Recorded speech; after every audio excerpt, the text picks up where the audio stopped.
Constructing your life is about much more than just building a bank account. Each week, join real estate entrepreneur and mindset coach Austin Linney as he interviews guests who are constructing their dream lives and impacting the world around them on a daily basis. If you're an entrepreneur or wanting to start a business, or you just want to hear motivating stories of how others have overcome the odds, you are in the right place. And now for your host, Austin Linney. Guys, welcome back to Construct Your Life. This is Austin Linney here. I have Brent in the house. How are you doing, sir? Hey, I'm doing great, Austin. Thanks for having me. I'm excited to share today. So when I was doing a little research about you, I think you had a typo in there because there's no way that you paid off 958. I thought it was 95,000. Yeah. So there's no way you paid off almost $1 million of debt in 38 months? Is that what it is? Yeah. Actually, Austin, it was $984,711 in 39 months, 3 years and 3 months, all by adding one step to my financial life. No, you're a liar. See, I don't believe it. I don't believe, know. you know what's interesting about, I tell people I've coached people for 5 years, right? And, I was a former alcoholic. I was a drug addict. So I've coached people through addiction. I've coached people through abuse, divorce, all the things, right? The two hardest clients I've ever had was two clients that had to file for bankruptcy. Yeah.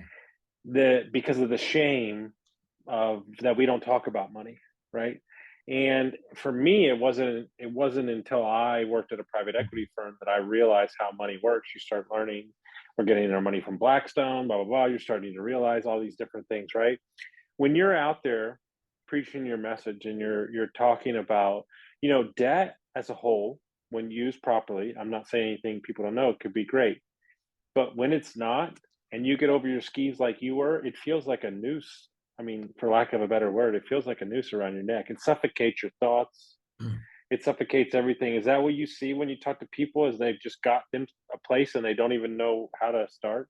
Yeah, well, exactly right. And so people, they just right. The thing is sometimes that they have no idea how they even got there. It just happens, and it's kind of like boiling a frog in water. You turn the heat up slowly, and they don't even realize they're boiling.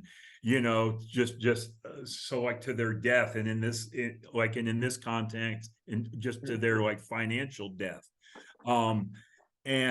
But yeah, it is a problem, in our country, the debt load. And I mean, even if you've been watching the news lately, how people are just like continuing to get more and more in debt because they can't afford the stuff that they're having to buy for their everyday lives. So they're putting it on credit cards. And then when they put it on credit cards, they're not making the full payment every month because they can't afford to do it, or they're making the minimum monthly payment. And so, as you know, by making a minimum monthly payment on a credit card, you never ever get ahead because you're paying that interest, So that's the thing that I teach, is how to keep control of your money and not pay that excess interest to other people, to keep that money inside of your family. Because again, like you said, Austin, there's good debt and there's bad debt, and so part of that dollars that I had, almost $1 million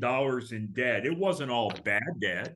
I mean, a lot of it was debt that was okay. I went to chiropractic college, so I had student loans. Well, I took out loans to go to chiropractic school so I could have a much better education to be able to provide better for my family.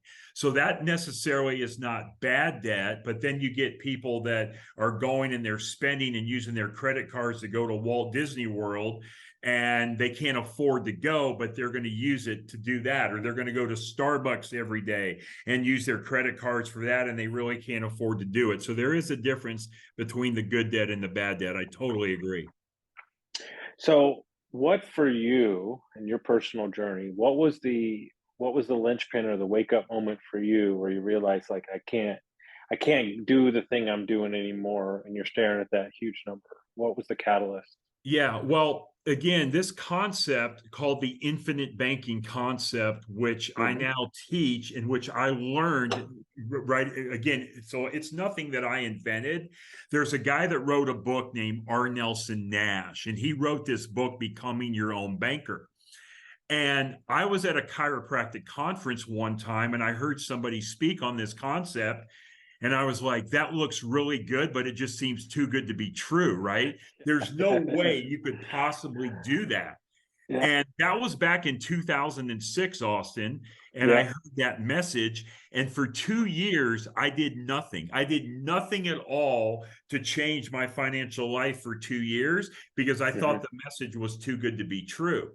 So I was at this conference. It was at a chiropractic conference, and I heard the message and I heard it, thought it was too good to be true. I did nothing. I went home back to my normal chiropractic life. And then about 2 years later, I go back to another conference where 10 or 12 of my colleagues that were at the previous conference are now at this conference. The only difference between them and me is they acted upon the information that they heard and I didn't. So they were actually applying this knowledge and this concept in their own life. So I Mhm. thought to Mhm. myself, there had to be something to it. There's no way that 10 or 12 of my colleagues are lying to me. Maybe one or two, but not 10 or 12. So I Mhm. came home and it was in February of 2008. And I told my wife, I said, honey, I said, we have to start implementing this concept in our life. And that's when we did. And again, it took us 3 years and 3 months to pay off all of that debt that we owed to other people. Now, a lot of that debt was for our house that we owned. It was also for our student loans. It was for my chiropractic clinic. I also had a condo at the Lake of the Ozarks, and if you have a condo at the lake, you have to have a boat and a wave runner, right? So I had debt there. I'm an airplane pilot, so I had an airplane, so I had debt there. It didn't take me a lot to become almost $1 million in debt, and I just applied this concept and this principle, and I guess I'm like, unlike a lot of other people where I really didn't think about it day in and day out. I just kept plugging away, plugging away, plugging Mhm. away. I figured the more money I made, it would eventually go away. But it just kind of kept adding on, or because the thing is the one thing Nelson Nash says in that book, Becoming Your Own Banker, it says after you experience a luxury, it now becomes a necessity, right? Mhm. So if people experience luxuries, they're like, it's no longer a luxury, it's a necessity. And the example of that, could you ever imagine buying a car without air conditioning? You know, Yeah. no, Yeah. because you've Yeah. experienced an air conditioner car and you Mhm. don't want to go Mhm. back to a car Mhm. without air conditioner, right? So, Yeah. um, anyway, just for me, I knew that I had to do something different because I was working hard. I was exchanging my hours for dollars, but I wasn't keeping most of that money. Most of that money was going out to other people, which was the creditors that I owed because I created this mountain of debt. And it's not anybody else's fault but my own. It's my own fault, but I Mhm. just had to do something different. And I never knew that exactly just what that entailed, what that different thing was until I discovered that book, Becoming Your Own Banker, and I applied those principles and completely changed my financial life. And now I get to travel around the country and teach it to others. And it's weird, right? My dad, 46 years, my dad was a dentist, probably one of the best in Texas. So very familiar. He does syndication real estate in his mastermind with his other dentists, right? Yeah. And when he was a kid, he tells me the story all the time. When I was a kid and I was in dental school, I was interning for a guy who had struck out and failed in real estate on the side, and he told my dad, offhanded comment, stick to what you know, don't do anything different. And my dad will tell you in fear he didn't do anything different besides make a bunch of money. And when he got re engaged with other avenues outside and understood how it worked, he regrets all those years that he didn't put his financial future in a positive light, right? And for me, when I found infinite banking from one of my buddies, same as you, I said, this is bullshit. I said, there's Yeah. no way that the rich people are doing this and not telling anybody, right? Like, but then when you understand it, right? And I'll show you how important it is. This is how crazy it is, because we're creating something that will never be competed with.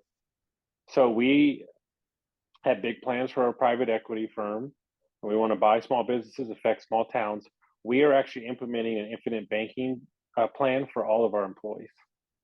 And so Absolutely. we're talking about guys that, and they're starting to learn about it. And my sales guys are going, dude, in like 3 years, dude, I'm going to be like freaking rolling in it. And I'm like, yeah.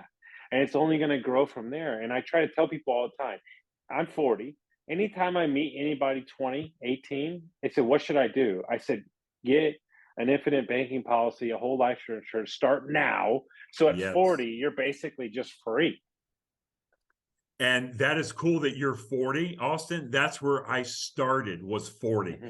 I started my first policy in February of 2008. I was Mm-hmm. born in September of 1967. So I was 40 and a half when I started my very first policy. And you're absolutely right. The sooner you start, the better. Because see, these policies get bigger as time goes on. They get better every day. It's not me telling you they get better. It is in your policy contract, where today's better than yesterday, tomorrow is better than today. So the earlier you start, the better. And what you do is you just keep adding more and more and more Well, policies as time goes on. mine's worth my life insurance policy is worth 1.35 million right now, and I've only put in, you know, 15 grand, maybe 12 grand, right? That's amazing, right? And now we're going to supercharge it with this new policy, right? But we've said a lot, and people are like, heads are probably swimming, right? What's the simplest definition? I know this is probably the number one thing I ask every time. What's the simplest way you can explain what this is? Yeah, so the quickest, easiest definition in my mind of what the infinite banking concept is Mm-hmm. it helps you to take all of your debts and your expenses and recapture and recycle all of that money. So anyway, okay, so the thing I do is I teach people how to build, keep, and create wealth through their own debts and expenses that they already have.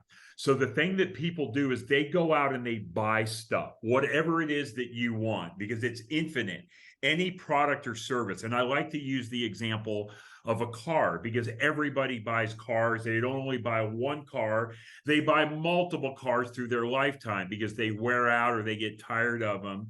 So how about if there's a way that I can show you okay, so as far as how you buy that car, not only can you get the car that you purchase, but you can also get all of the money back for that car. So not only do you get the car, but you also get the money back. You recycle and recapture that money, and it stays all in your family. This is exactly, Austin, what the wealthy, as you mentioned, have been doing for over 200 years. Like if you research the Rockefellers, the Rothschilds, the Morgans, the Stanleys, the Barclays, this is all how they built, keep, and create wealth. Go look and see how Walt Disney built Disneyland, how Ray Kroc funded McDonald's, how Warren Buffett, or actually how Pampered Chef got started before Warren Buffett bought Pampered Chef.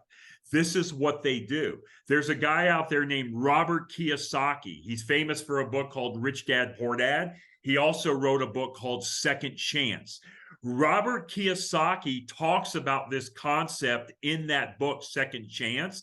The only problem with him talking about it is he makes it too difficult to understand, and people don't know what the hell's going on, so they just read right through it. So like Tony Robbins wrote a book called Money Master the Game. In chapter 5.4 of that Tony Robbins book, This is exactly what Tony Robbins teaches. So it's not a new concept.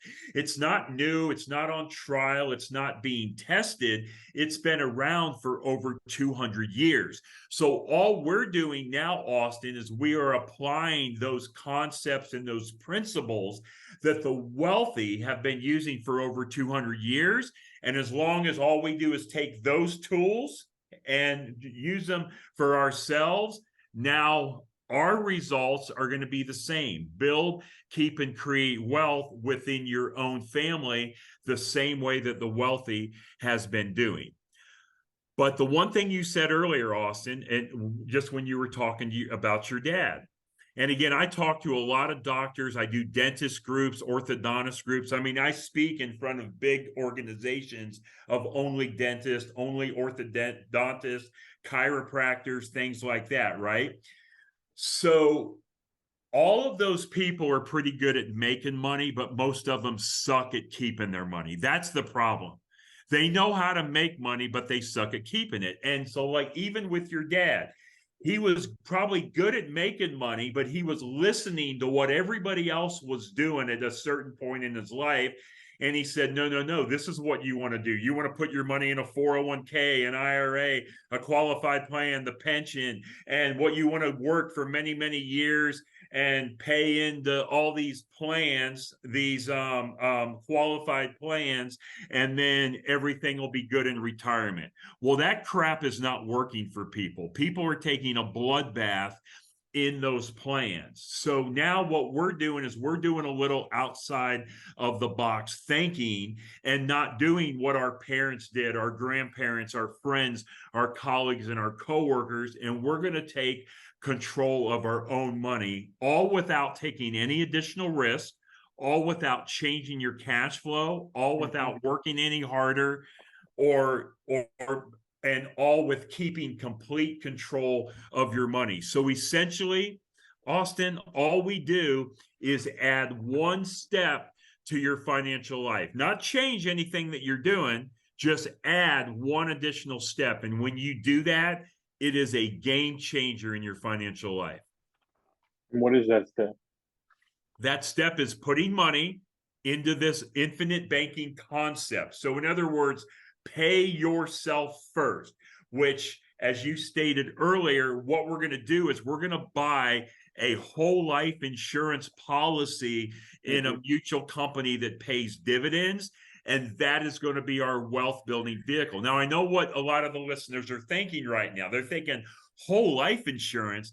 How in hell can I ever build wealth through whole life insurance? Well, this is what banks do. Banks are the #1 purchasers of whole life insurance in the world. As a matter of fact, banks own more whole life insurance than all of their land and their buildings combined. And since 2013, or I'm sorry, I think it's 2014, so about 10 years ago, banks have quadrupled the amount of whole life insurance they've purchased, quadrupled. Now, keep in mind, this is not any type of life insurance policy. No, no, no. It's not the policy that you can go buy from your brother-in-law that sells life insurance, right? We all have a brother-in-law that sells life insurance. It is not that policy. This is a specifically designed, specially engineered whole life policy in a mutual company that pays dividends.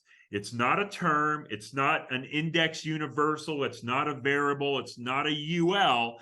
It's a specifically designed whole life policy in a mutual company that pays dividends, Austin, that has high immediate cash value. One more time, high immediate cash value. And my definition of immediate is within 30 days. So what happens is when you put money into this policy, you have cash available immediately. And when I say immediately, within the first 30 days. And you're going to use that money to buy the things that you're buying in life anyway. Your cars, your houses, your investments. It doesn't matter. Any product or service, you're running the money through the policy first. And when you do that, the money stays within your family. There's no money being leaked out to other people. It is a closed system. Mhm. I think one of the things that people don't understand is and this is just my viewpoint, there's three different types of money, right? And when you have the money dancing, and it's a symbiotic relationship. And what I mean by that is there's short term cash that you generate from a job or a business that you run, there's assets, and then there's wealth creation. And the way that we view business is, yeah, we're making a profit in the company, but that money is going to move through the whole life plan first, right? And then there's two things that are going on. The money's making money on the money. That's number one. The second one is the entire value of the policy can then be leveraged for loans to purchase more companies. So now we're taking that $1 profit, and that dollar is turning into 1, 2, 3, 4, 10, and over a 10-year span, we haven't even touched the money yet, right? And it's been making money the whole time. And one of the things you realize when you study extremely wealthy people is one of the ways they actually make more and more money is their money makes money. It's not like, hey, they're going out and creating something new. It's like, no, they've got all this money and it's in a whole life insurance, or it's in treasury bonds, or whatever it's in. And Yeah. that's when you realize that the power of money is all about compounding. And the best way to do that is to keep it in your house. My favorite show in the world is Billions, and he's worth 10 billion. And my favorite line of all time is he says, "Yeah, we're wealthy, but they're bankers." And he Yeah. goes, "I want to be the bank." And so that's been my dream. I don't want to be at the job site to see if the plumber shows up. That's not my plan. I want to be on a beach in Italy or France, but I want to be the bank. I want to be the bank that lends out the money. So that's my dream. That's what I'm working towards at 50, 60, 70. And the key thing that you said there, Austin, if I hope like just the audience got the word that you used, motion and movement. You got to keep the money moving. The dollars cannot sit stagnant. They gotta be in motion. And the cool thing about the policy is just as you were stating, any money, any cash value that you use in that policy, it's not you taking the money out of the policy. What you're doing is you're simply putting the policy up for collateral. You're taking a loan from the general fund of the insurance company. So what that means, Austin, is all your money is continuing to grow and compound in a guaranteed tax-free growth rate environment, and the government is completely out of your hair. So in my life, I do exactly what you are saying. I do a lot of lending. I have a lot of properties that I invest in. I have real estate that I have. I have long-term rentals, short-term rentals, Airbnbs. But to be quite honest, every rental property that I have, maybe with the exception of one, I am now going in a different direction. I'm selling all of my properties because I don't want to be the guy that gets the phone call, hey, the toilet doesn't work, the maintenance man isn't here. And even if you have a property manager, they suck just as bad because you got to manage the property managers, right? Yeah. They're hard to manage. So the thing that I've really done, and I've actively done this in the last 2.5 years to the tune of almost $9 million of my own money, I have that money loaned out to other people. So again, okay, the thing here is the thing I do. I put my money in the policy.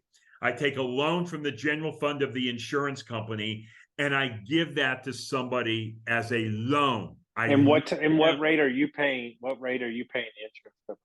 Well, okay, the policy, okay, so remember, the policy has a guaranteed tax-free growth rate with dividends. And no policy right now is given less than 4% with dividends. It's usually in the 5 to almost 6% range, okay? But let's just say 4%. And again, all right, so I have a whole presentation on my website, themoneymultiplier.com, that explains this and shows these calculators. But then I borrow at 6%. That's the example that I use. Now, I don't have any insurance company that charges me 6% to borrow money, but I always like to under promise and over deliver. So I use the example of my money is growing at 4 and I'm borrowing at 6. Now, most people would think, well, if you borrow at 4, or again, I'm sorry. So if you earn 4 and you borrow at 6, then the thing you're losing 2. That's not the case at all, because the money that I'm using is still in the policy compounding and growing. So now I'll take the loan from the general Mm-hmm. fund of the insurance company, and I will make a loan to someone. And almost every one of my loans are backed by collateral with real estate. I'm not in second position.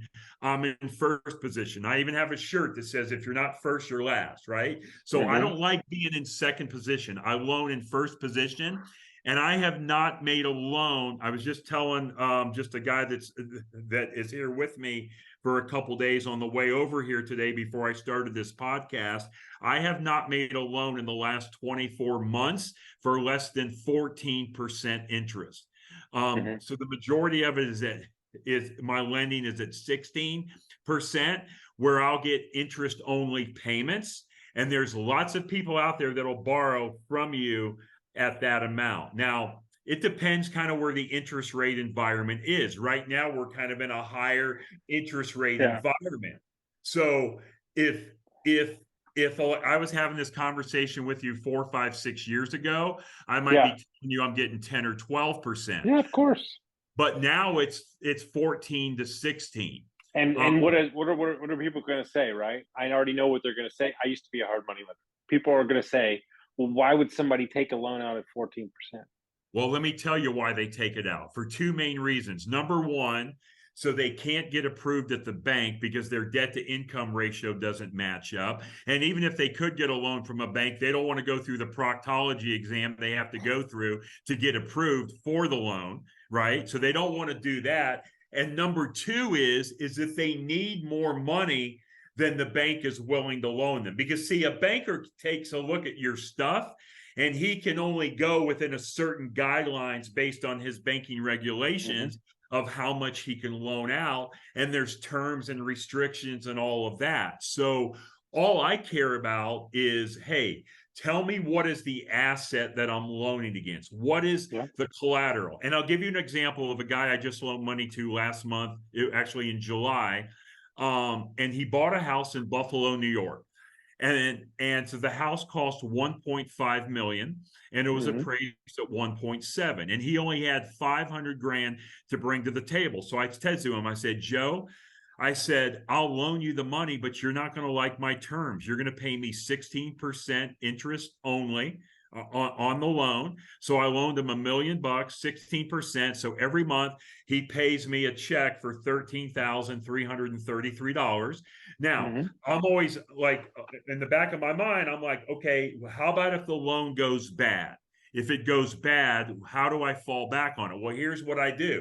I fall back on the $1.5 million property, and I'm in first position, and he's got 500,000 of equity in there. So he's not going to go bad on that loan. He's going to figure out just as far as how to payment or as far as how to pay me, or if he has to renegotiate the terms.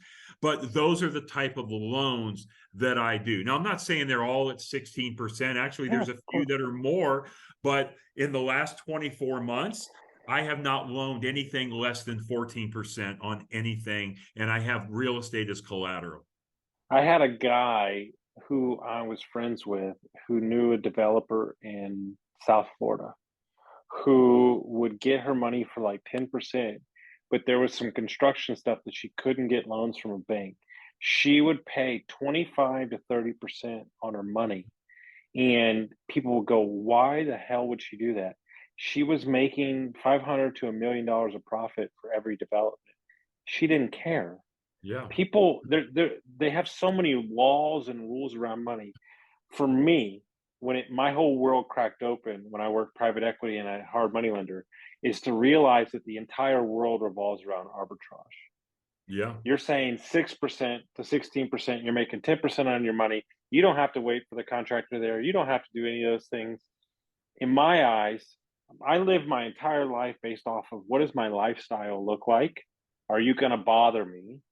And how do I distance myself from having to do anything in the day-to-day, right? And I know a guy in Arizona who has 5 whole life insurance policies, and he's lending money out, doing flips, he's buying cars, all these things that he's doing. And when you start cracking the code around these things and you start understanding how money works and you start playing around with it, it gets exciting, because then you give yourself really what anybody see. Everybody's This is what's interesting about people. They always say they're after freedom, right? And I get that, and I'm after that too. But I really don't think that's the answer. What they're after is options. And Yeah. options provide everything, meaning, can I have that second house over there? And can it make me money? Well, I taught Airbnb for 7 years. I've done hotels. I've done all that stuff all around the country. And I tell people all the same. If you break even on your first Airbnb and you get to use it 3 times a year, you've won. That's it. So that's the game. Start the game there. Don't try to go be a multifamily investor. Don't give a little loan out. Send it out for 6 months. More importantly, see how you feel about that loan, right? Did Yeah. you put the right stipulations in place? People are trying to take it to the 10-yard line, and they haven't even gone to the first yard line. Get a policy, put some money in it, see how that feels. You know what they talk about all the time? It's amazing how quick we could justify higher prices of things. Oh, we're going to bitch and moan about gas for a couple of weeks, and then nobody talks about it anymore. I don't know how I'm going to get that high car payment. Well, you figure it out. And so when you start taking money, Profit First was one of my favorite books ever. And he talks about, take money out of the business to run it the right way. This is the same thing with policy. Take money out of your life, and I promise you'll figure out ways to make more money, and then you'll thank yourself in a couple years. Yeah, no, absolutely right, man. And it's a kind of like you said, you got to start somewhere. Don't go jump in the ocean if you've never gotten swam before, right? Go ahead and start in the pool at the shallow end, put on your little floaties on the arm and just get wet. You have to start. And that's the thing that we tell people with policies, like, hey, it's just important to start. It doesn't matter the amount that you start, because after you start and you see how the concept works, you're going to do more and more and more. And it kind of reminded me of a story that I think it was back in 2012 or maybe 2013. I mean, it was 10, right? It was 10 plus years ago, but not a long time. I was nervous to make my first loan. There was a guy that wanted to buy this car. It was like the car was like $120,000. He needed it as a status symbol. So I was talking to my colleague and I said, hey, I'm a little nervous about doing that car loan. And this was going to be at 12% interest, and it was 120 grand. And my colleague said, well, either the thank Brent, go ahead and give him the loan for the car, or I'm going to do it myself.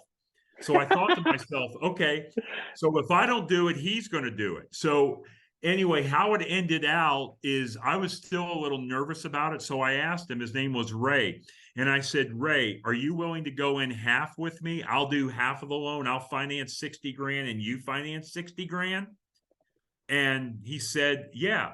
So that's what we did. And that was the very first loan that I did. And so he made payments for 5 full years. It was a 5-year loan. He took it out the whole entire term. He paid out for 5 years or 60 months.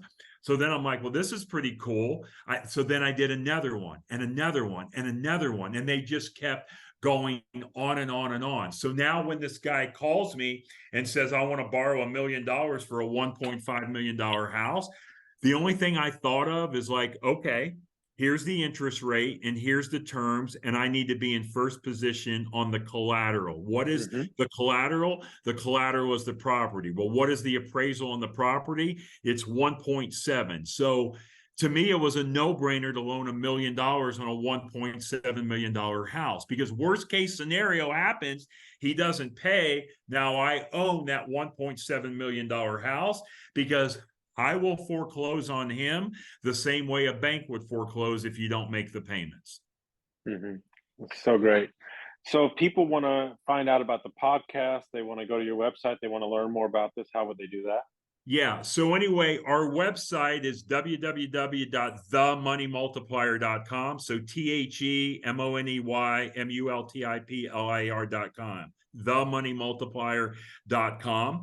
I also have on there like where you can go and it says watch Brent now. I have a complete presentation. It's 90 plus minutes long, how I break down and give examples of how you take this money and you use it to buy the things you're buying in life anyway. I go through an example where a guy paid off almost $470,000 of third-party debt in 61 months. And so there's a lot of resources on there as well on that website. And then also my daughter, Hannah, her name is Hannah Kesler. She has a podcast. So basically, wherever you get your podcast, just go to themoneymultiplier.com, and she's got 70 plus episodes. She's 24 years old. She shows you how she buys her real estate, her customized van that we were kind of talking about offline before the call, just with her. So she's teaching people around the country. And then I travel around the country and I speak on stage on this concept, whether it's Zoom or virtual or podcast or even like live events around the country. I mean, anyway, just go to our website and you will see all of the resources and the places that we're speaking live, and we're constantly updating that all of the time. And the last thing I'll offer your listeners is if they go to the website, there is a book that I wrote with a colleague of mine named Chris Noggle. It's called Mapping Out the Millionaire Mystery. And if you want that ebook, just go to the website and anyway, they'll send you the ebook for free, the whole entire book, Mapping Out the Millionaire Mystery. Love it. I think the important lesson here as I leave you guys is that no matter what you grew up in or where you came from, you are the beginning of the changing of the generations for your family. So if your family didn't grow up with a lot, the resources are available out there for you to change the direction of generational wealth, but more importantly, generational mindset is out there. So these aren't sales pitches, these aren't whatever they are. They're just tactics and tools that people have been using for years. One of my favorite podcasts is called Founders. I just found it a couple of weeks ago. And he basically goes through biographic books of all the rich families, all the high-end business people, and tells their stories, right? And you just hear the same thing over and over again, right? That they have had these tools necessary and they've let them compound over years and years and years. And so it's about getting in the game and starting as small as you start and let it grow. And so that's why this episode and these conversations are so important. So please go check out the website. If you got some value from this, send it to a friend, share it with somebody, and we'll see you next time, guys.